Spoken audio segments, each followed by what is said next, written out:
When Xavier brought his 8th assistant to me for a delicate reconstruction procedure, Eleanor, my mother-in-law, sent me a message. Still not divorcing. This is the 8th one. Are you some kind of masochist? This time I didn't have a hysterical breakdown. I just quietly performed the procedure. When we walked out, Xavier tenderly held the young woman. There, now your first time will be mine. She seemed shy. Oh, what are you saying? Right in front of your wife, Lily?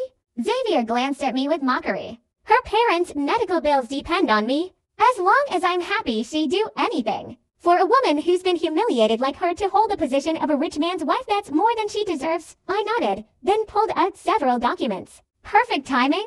Sign these. Xavier signed without looking. Don't make things difficult for her, or I'll make you regret it. I nodded obediently. Watching them leave, I pulled out the divorce agreement. This time, I didn't want to wrong myself anymore.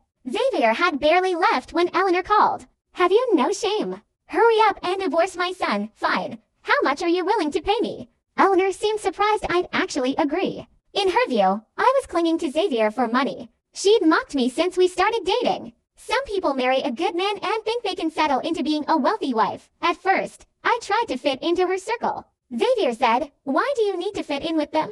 They should be trying to please you back then. His heart was full of me. He even suggested paying my parents' medical bills. When Eleanor cursed at my parents in front of neighbors, Xavier declared, if you target my wife again, our relationship as mother and son is over. But it only lasted a year. On our first anniversary, Xavier skipped our celebration but appeared on his assistant's social media at her birthday party. I confronted him. She's Director Lynn's daughter. This is business. He apologized, swearing never again. But lies came quickly. From initial hysteria, I'd become numb. Perhaps the current Xavier was the real him. But I kept remembering how sincere he was when we first got together. He deceived me into believing I'd met true love. But then he said, you weren't even pure when we met. You expect me to be faithful. I felt like I couldn't breathe. Xavier tried to backtrack, but was interrupted by a phone call and walked away. Back then, Xavier's competitors had sent someone to harass me to get to him. He'd ruined that person's career in a day.